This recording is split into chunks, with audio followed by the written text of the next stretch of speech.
50 videos. Ready for more? Hello, I'm Karen Viloria-Miguel, owner and founder of Canada Bliss Handmade Crochet Hats and Accessories, and welcome to your best place for crochet business, handmade talk, and so much more. If this is your first time on my channel, don't forget to hit the subscribe button if you haven't subscribed already, and along the way, hit that like button too if you're enjoying the content. Just recently, I had looked back on my channel and I realized I had released my 50th video. This was a few videos back, but I finally got the chance to shoot this one and just look back on this experience. It's always interesting to look back on your business and to see how far you've come. And I thought, it'd be a really good time to do a little bit of reflecting and share with you my thoughts on how it's going. So this is my 50th YouTube video celebration. I thought I would start talking about why I started YouTube. From my very first video, when I got started on YouTube, my main goal was to be able to share information with you guys, share what I'm learning and share what I learned from the past. What's the most challenging things that I found about YouTube? The most challenging thing was overcoming the fear of getting to posting, because I like to plan things out. I'm always worried that I'm going to hum and haw in front of the camera.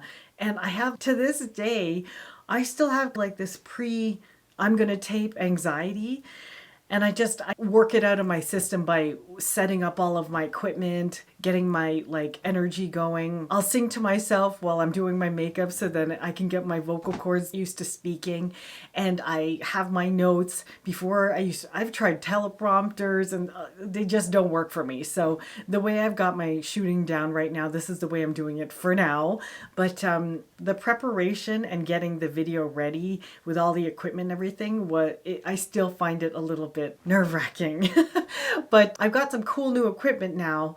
To be honest, I really enjoyed when I was just shooting with my camera. That was probably my first 20 or 30 videos, because my camera in my iPhone, when I was shooting just with my iPhone, it was a piece of cake. It was so easy to run. You could talk for a long period of time without worrying about your camera stopping.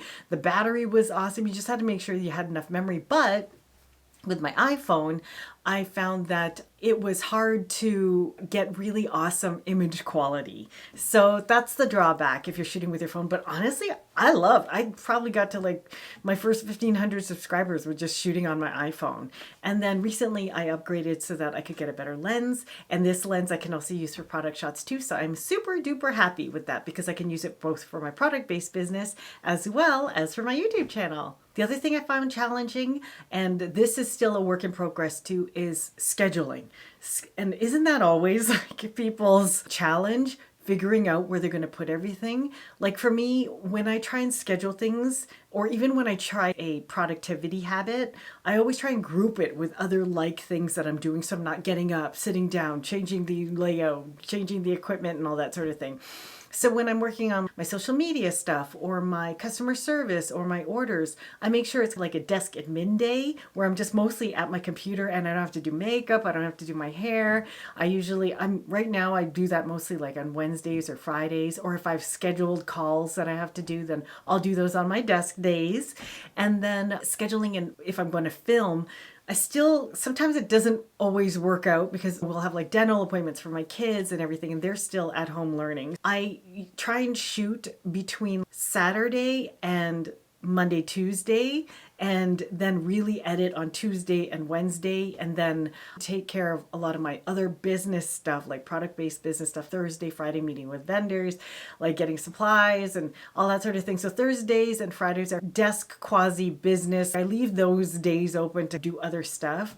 And in between, I'm slotting in family appointments for braces, and it's challenging, but adding YouTube to the whole product business, it's not too bad. I enjoy it. And what do I still find most challenging? Just calming down before I shoot, because I think I mentioned this before, I'll mention it again. I get nervous before I shoot. So that's what I find challenging. And I also found it challenging to do live streaming, managing the technology, but I'm actually loving live streaming because I love interacting with you guys I'm not face to face, but live, where we get to talk back and forth. That is one of my favorite things about this channel. One thing I wasn't sure how I'd feel about when I got started on YouTube comparing of myself to other people or other businesses. Mind you, it's always important to see what's around you, to take a scope of the environment, the economy, the other retailers, what's trending and that sort of thing. But do it from a lens of a student. That's how I always do it. I do it from a lens of like student observer rather than she's my competition or they're my competition. Because if that's the case, then I would compare myself and then I won't do things because I've just scared myself to beans. So I don't like to compare myself. But being new on the platform, I had to study what it is I wanted to do. Like, how do I want my little B-rolls and pop-ups and all that sort of thing to look like? And then watching other people's video, one, I learned a lot, but like devil on your shoulders will be like, oh, look, they do similar things. And do you want to compare yourself? Maybe you're not good enough. And then I get into, oh my gosh, but I usually like try and snap myself out of it immediately when it comes to comparison, and then I'll just get what I need out of education and learning. One way I got perspective and I approached it like a garment that I was designing or creating. I always think, what can I add to this idea? How can I like shift it and combine it with other things that you can learn so you can use the concept for something different?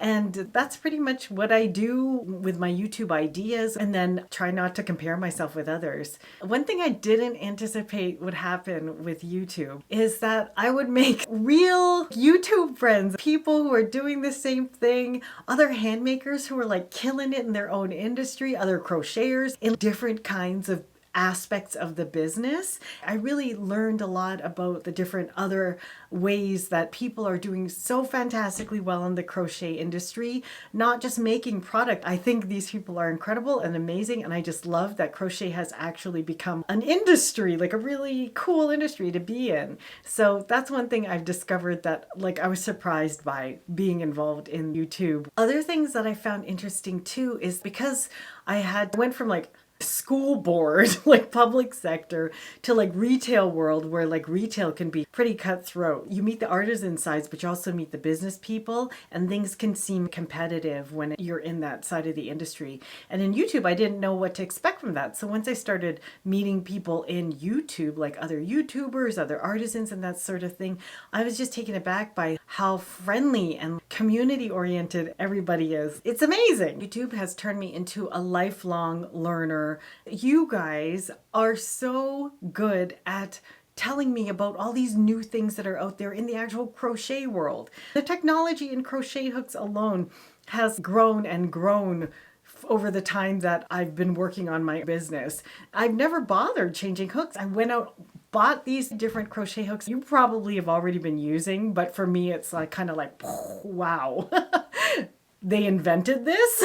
Basically, I shot this video because I wanted to share my YouTube journey. But now that I've started trying new things, new tools, new gadgets, it's opened up a whole new world that make things easier. So friends, if you have any questions about YouTube and your own crochet or handmade business, feel free to drop a comment below. Also, it's your turn now. Let me know what you found most helpful or intriguing, or any questions you might have. Please share it with me and stay in touch for my next video. So friends, I hope you have a safe, healthy, and happy handmaking life. Bye-bye now. And as well, I also have a new course out right now on starting your handmade crochet business. So if you'd like to check it out, just schedule a call with me and we'll see if it's the right time for you in your crochet business. I basically clarify all of the steps that you need and walk you through everything.